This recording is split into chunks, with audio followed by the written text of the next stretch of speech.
Waouh, j'ai les cheveux en pétard. Faut que je vous raconte une anecdote, les amis. Alors, c'était, il me semble, la semaine dernière.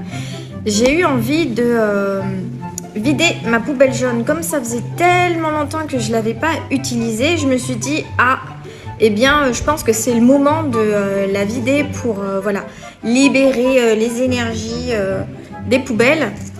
Et figurez-vous que, comme ça faisait tellement longtemps que je ne l'avais pas sortie, que de nouveau, les guêpes ont élu domicile sous le couvercle, sous le rebord du couvercle.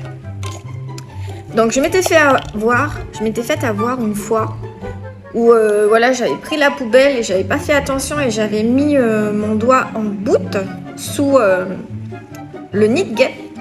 Et la guêpe là, la papinaille, elle m'a piqué. Waouh, je peux vous dire que ça fait extrêmement mal. Donc cette fois, quand j'ai voulu vider la poubelle, eh bien j'ai vérifié qu'il n'y avait pas un nid. Et malheureusement pour moi, il y en avait un autre. Et donc moi, comme je m'étais rappelé que la dernière fois je m'étais fait piquer, mais je crois qu'il y avait un petit soupçon de vengeance derrière pour pouvoir cette fois faire dégager le nid de guêpe et ne pas me faire avoir. Donc moi je vais aller chercher le manche à balai et tout, et je commence à vouloir piquer le nid de guêpe. Mais voilà, eh bien ces petites amies-là sont très intelligentes. Elles ont capté le truc, elles ont commencé, je les ai vues sortir de la poubelle et je peux vous dire que j'ai couru, j'ai fait non, ne me piquez pas, pardon, je vous laisse tranquille. En fait, j'ai essayé de le faire 2 ou 3 fois et à un moment donné, je m'étais dit,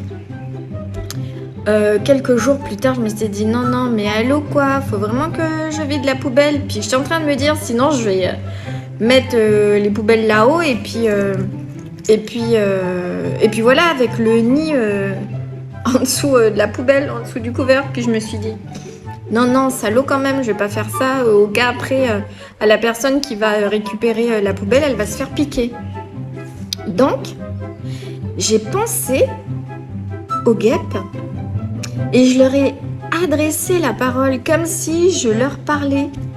Et en fait, j'ai remarqué que cette fois-ci, au lieu de leur dire de dégager, comme ça là, bêtement, sans un besoin spécifique, eh bien j'ai reformulé ma phrase et je leur ai expliqué, s'il vous plaît les guêpes, est-ce que vous pouvez aller construire votre maison ailleurs s'il vous plaît?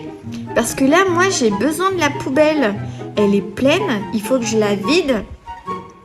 Et ce serait pas cool de la vider alors que vous avez votre maison encore accrochée dessus. Vous allez piquer la personne qui va récupérer la poubelle. Et je leur ai demandé, s'il vous plaît, est-ce que vous pouvez construire votre maison ailleurs? Non mais allô quoi. Je vous assure, quelques heures plus tard, voilà, ça m'a trotté. Je suis allée voir la poubelle en question. Et en fait, le nid, il s'était vidé. Alors, je ne sais pas si c'est une coïncidence, je ne sais pas comment, si à un moment donné, les guêpes abandonnent leur maison et que je l'ai dit à ce moment-là, je ne sais pas, en fait. Mais ça faisait déjà quelques jours que j'essayais avec mon manche à balai de les faire dégager et qu'à chaque fois, elles venaient me courser. Et là, en fait, je leur ai adressé la parole concrètement, comme si je m'adressais à une personne devant moi. J'ai expliqué le besoin et j'ai l'impression qu'elles m'ont comprise. Donc là, quand j'ai vu que le nid il était vide, j'ai vite pris le manche à balai et puis, pardon, j'ai cassé leur maison. Mais voilà, pour vous dire que à chaque demande que l'on fait, il faut exprimer un besoin. Et lorsque tu exprimes un besoin, eh bien les guêpes ou la personne en face, si vous décidez de vous adresser à une personne, que si vous dialoguez, vous communiquez correctement avec elle et que vous exprimez d'une manière sincère le pourquoi vous agissez de cette manière, eh bien, ils comprennent. Alors là, je vous assure que ce soit insecte ou humain, ils comprennent.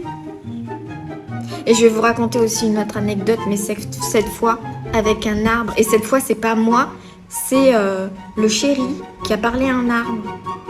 Bref, je vous fais une autre vidéo sur le sujet. À bientôt. Prenez bien soin de vous.